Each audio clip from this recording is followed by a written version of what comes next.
Spain নামটা শুনলেই আমাদের বেশিরভাগ মানুষের মাথায় প্রথমে আসে রিয়াল মাদ্রিদ, বার্সেলোনা, লা লিগা কিংবা 2010 সালের বিশ্বকাপ। কিন্তু এই দেশের ইতিহাস, জ্ঞান-বিজ্ঞান আর বিশ্বজুড়ে রেখে যাওয়া প্রভাব ফুটবলের চেয়ে অনেক বড়।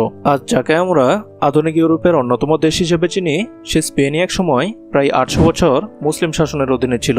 শুনতে অবাক লাগলেও যখন ইউরোপের অনেক অঞ্চলে মানুষ শিক্ষা, চিকিৎসা আর বিজ্ঞানের দিক থেকে অনেক পিছিয়ে ছিল, তখন স্পেনের কার্ডোবা শহরে রাতের রাস্তায় বাতি জ্বলত, গড়ে উঠেছিল উন্নত হাসপাতাল, বিশাল লাইব্রেরি এবং এমন সব বিশ্ববিদ্যালয় যেখানে ইউরোপের বিভিন্ন অঞ্চল থেকে মানুষ পড়তে আসতো। সেই সময় গণিত, জ্যোতির্বিজ্ঞান, চিকিৎসা বিজ্ঞান এবং স্থাপত্যে স্পেন ছিল ইউরোপের অন্যতম জ্ঞান কেন্দ্র। মুসলিম শাসনের পর স্পেন এমন এক সাম্রাজ্য করে তোলে যার সম্পর্কে ইতিহাসে বলা হতো, স্প্যানিশ সাম্রাজ্যে সূর্য কখনো অস্ত যেত না। কেন জানেন? কারণ স্পেনের শাসন শুধু ইউরোপে সীমাবদ্ধ ছিল না, উত্তর ও দক্ষিণ আমেরিকা, আফ্রিকা, এশিয়া এমনকি ওশেনিয়ার বিভিন্ন অঞ্চলও একসময় তাদের নিয়ন্ত্রণে ছিল। তাই স্পেনের একটি অঞ্চলে যখন সূর্য ডুবে রাত নেমে আসতো, ঠিক সেই সময় তাদের শাসিত পৃথিবীর অন্য কোনো অঞ্চলে নতুন দিনের সূর্য উঠত। অর্থাৎ পৃথিবীর কোথাও না কোথাও সবসময় স্পেনের কোনো না কোনো ভূখণ্ডে সূর্যের আলো পড়ত। আর সেই কারণেই ইতিহাসে বলা হতো, স্প্যানিশ সাম্রাজ্যে কখনো সূর্য অস্ত যেত না। যে দেশ একসময় বিশ্বের অন্যতম শক্তিশালী সাম্রাজ্য ছিল, সেই দেশেই এমন শত শত গ্রাম রয়েছে যেখানে একসময় হাজার হাজার মানুষ বাস করত, অথচ এখন সেখানেই শুধু খালি বাড়ি পড়ে আছে। তবুও আশ্চর্যের বিষয় হলো, প্রতি বছর প্রায় 10 কোটির বেশি মানুষ স্পেনে ঘুরতে যায়। অর্থাৎ দেশটির মোট জনসংখ্যার প্রায় দ্বিগুণ পর্যটক প্রতি বছর সেখানে ভ্রমণ করেন। সেখানে সবচেয়ে জনপ্রিয় স্থানগুলোর মধ্যে রয়েছে স্যাগ্রাডা ফ্যামিলিয়া, যা বিশ্বের অন্যতম বিখ্যাত চার্চ, আলহামব্রা, যা মুসলিম শাসনামলের ঐতিহাসিক প্রাসাদ, রয়্যাল প্যালেস অব মাদ্রিদ, যেটি স্পেনের রাজপ্রাসাদ, পার্ক গোয়েল, বিখ্যাত স্থপতি অ্যান্তনি গাউদির নকশা করা একটি পার্ক ও উদ্যান। এছাড়া রয়েছে ইবিজা, যেটি সমুদ্র সৈকত ও নাইট লাইফের জন্য বিখ্যাত। ভিডিওটি মনোযোগ দিয়ে দেখবেন, কারণ এই ভিডিওর মধ্যে রয়েছে এমন একটি তথ্য যেটি নিয়ে থাকবে আজকের একটি ছোট্ট কুইজ। দেখা যাক আপনাদের মধ্যে কতজন সঠিক উত্তর দিতে পারেন। তাহলে চলুন দেরি না করে মূল ভিডিওতে চলে যাই। ইউরোপের একেবারে দক্ষিণ পশ্চিম কোণে অবস্থিত এই দেশটির সরকারি নাম কিংডম অফ স্পেন। পশ্চিমে রয়েছে পর্তুগাল, উত্তরে ফ্রান্স ও ছোট্ট দেশ অ্যান্ডোরা, পূর্বে ভূমধ্যসাগর আর দক্ষিণে রয়েছে প্রায় মাত্র 14 কিলোমিটার চওড়া জিব্রাল্টার প্রণালী। বাংলাদেশের পদ্মা সেতুর মোট দৈর্ঘ্য প্রায় 6 কিলোমিটার, অর্থাৎ এর মাত্র 2 গুণের একটু বেশি সমুদ্র পার হলেই ইউরোপ থেকে সরাসরি আফ্রিকা মহাদেশে পৌঁছে যাওয়া যায়। পৃথিবীর খুব কম দেশই এমন গুরুত্বপূর্ণ ভৌগোলিক অবস্থান পেয়েছে। বর্তমানে স্পেনের আয়তন প্রায় 5,06,000 বর্গ কিলোমিটার। স্পেন বাংলাদেশের চেয়ে প্রায় 3.5 গুণ বড়। এত বড় দেশ হওয়া সত্ত্বেও স্পেনের মোট জনসংখ্যা প্রায় 4,90,00,000, অর্থাৎ বাংলাদেশের তুলনায় 3 গুণের বেশি বড় একটি দেশে মানুষের সংখ্যা আমাদের 1/3-এরও কম। ধর্মীয় দিক থেকে স্পেনের বর্তমান সমাজ বাংলাদেশের তুলনায় অনেকটাই ভিন্ন। এক সময় প্রায় 800 বছর মুসলিম শাসনের অধীনে থাকলেও বর্তমানে দেশটির বেশিরভাগ মানুষ খ্রিস্টান, বিশেষ করে রোমান ক্যাথলিক। সাম্প্রতিক জরিপ অনুযায়ী স্পেনের প্রায় 55% মানুষ নিজেদের খ্রিস্টান হিসেবে পরিচয় দেন, তবে তাদের অনেকেই ধর্মীয় আচার অনুষ্ঠান পালন করেন না। এছাড়া প্রায় 40% মানুষ নিজেদের নাস্তিক অথবা নির্দিষ্ট কোনো ধর্মের অনুসারী নন বলে মনে করেন। অন্যদিকে দেশটিতে প্রায় 5% মুসলিম বসবাস করেন। এছাড়া হিন্দু, ইহুদি, বৌদ্ধ এবং অন্যান্য ধর্মাবলী মিলিয়ে 1%-এরও কম মানুষ রয়েছেন। স্পেনের খাবার বিশ্বজুড়ে জনপ্রিয়। এখানকার বিখ্যাত খাবারের মধ্যে রয়েছে পায়েয়া, তাপাস, ইমন ইবারিকো এবং ঠান্ডা টমেটোর স্যুপ, গাসপাচো। আর বিশ্বের সবচেয়ে বেশি জলপাই তেল উৎপাদন হওয়ায় স্প্যানিশ খাবারে অলিভ অয়েলের ব্যবহারও অনেক বেশি। স্পেনের রাজধানী মাদ্রিদ। এটি শুধু প্রশাসনিক রাজধানী নয়, পুরো দেশের অর্থনীতি, রাজনীতি, শিক্ষা এবং সংস্কৃতির কেন্দ্র। বিশ্বের সবচেয়ে জনপ্রিয় ফুটবল ক্লাবগুলোর একটি রিয়াল মাদ্রিদ এখানেই প্রতিষ্ঠিত। আর স্পেনের দ্বিতীয় বৃহত্তম শহর বার্সেলোনা, যেটি শুধু ফুটবলের জন্য নয়, আধুনিক স্থাপত্য, প্রযুক্তি, ব্যবসা এবং পর্যটনের জন্যও বিশ্বজুড়ে পরিচিত। স্পেন বর্তমানে ইউরোপীয় ইউনিয়ন, নেটো এবং সেনজেন অঞ্চলের সদস্য। তাই ইউরোপের অর্থনীতি, নিরাপত্তা এবং আন্তর্জাতিক রাজনীতিতে দেশটির ভূমিকা অত্যন্ত গুরুত্বপূর্ণ।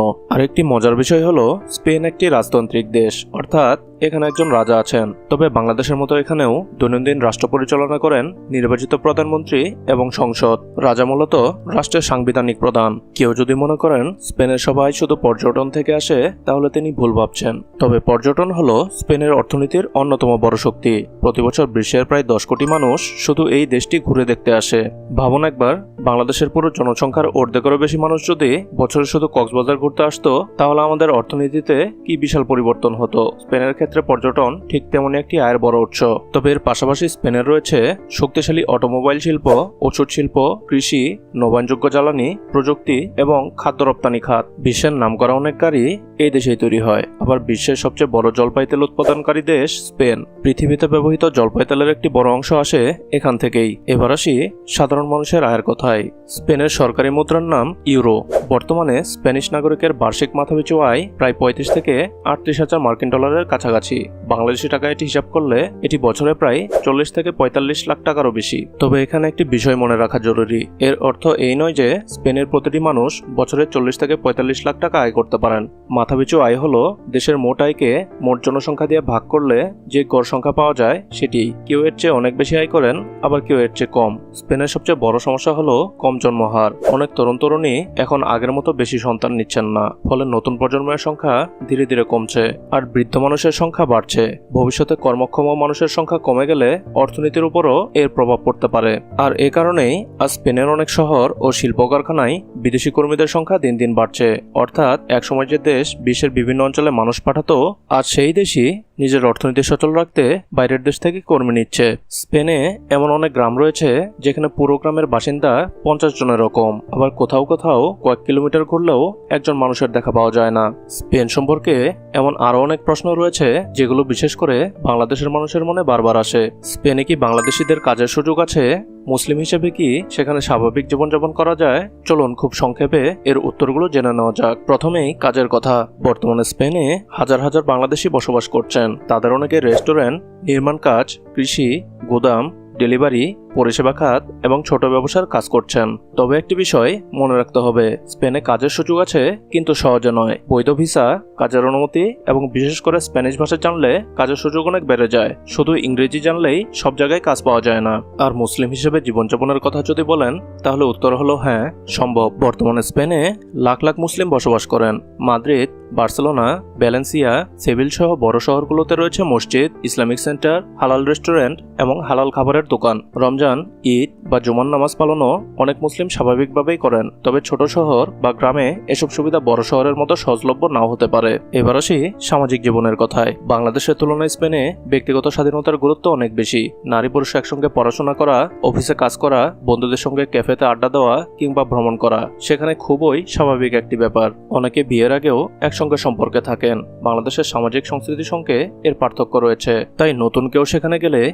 এই সংস্কৃতির পরিবর্তনের সঙ্গে মানিয়ে নিতে কিছুটা সময় লাগতে পারে। আর নারীদের ক্ষেত্রে স্পেনের নারীরা শিক্ষা, চাকরি, ব্যবসা, রাজনীতি থেকে শুরু করে প্রায় সব ক্ষেত্রেই সক্রিয়। আইনগতভাবে নারী ও পুরুষের সমান অধিকার নিশ্চিত করার চেষ্টা করা হয়েছে। আর কর্মক্ষেত্রেও নারীদের অংশগ্রহণ অনেক বেশি। জীবনযাত্রার দিক থেকেও স্পেন বেশ আলাদা। এখানকার মানুষ সাধারণত পরিবার, বন্ধু, ফুটবল, ভালো খাবার এবং অবসর সময়কে খুব গুরুত্ব দেয়। কাজের ব্যস্ততার মাঝেও পরিবার বা বন্ধুদের সঙ্গে সময় কাটানো তাদের সংস্কৃতির গুরুত্বপূর্ণ অংশ। হয়তো এই কারণেই স্পেনকে বিশ্বের অন্যতম উচ্চ জীবনমানের দেশ হিসেবে ধরা হয়। আজকের কুইজ। স্পেন প্রায় কত বছর মুসলিম শাসনের অধীনে ছিল? এ 200 বছর, বি 400 বছর, সি প্রায় 800 বছর, ডি 1200 বছর। উত্তর জানাতে ভুলবেন না। শুধু এ, বি অথবা সি লিখে কমেন্ট করুন। দেখি তো আমাদের দেশ ক্যানভাস পরিবারের মধ্যে কতজন সঠিক উত্তরটি দিতে পারেন। ভিডিওটি ভালো লাগলে একটি লাইক দিতে ভুলবেন না। বন্ধুদের সাথে শেয়ার করুন। আর পৃথিবীর বিভিন্ন দেশের এমন অজানা ও চমকপ্রদ তথ্য জানতে দেশ ক্যানভাস চ্যানেলটি সাবস্ক্রাইব করে আমাদের সাথেই থাকুন। আবার দেখা হবে নতুন কোনো দেশের নতুন কোনো গল্প নিয়ে। ততদিন সুস্থ থাকুন, ভালো থাকুন। আল্লাহ হাফেজ।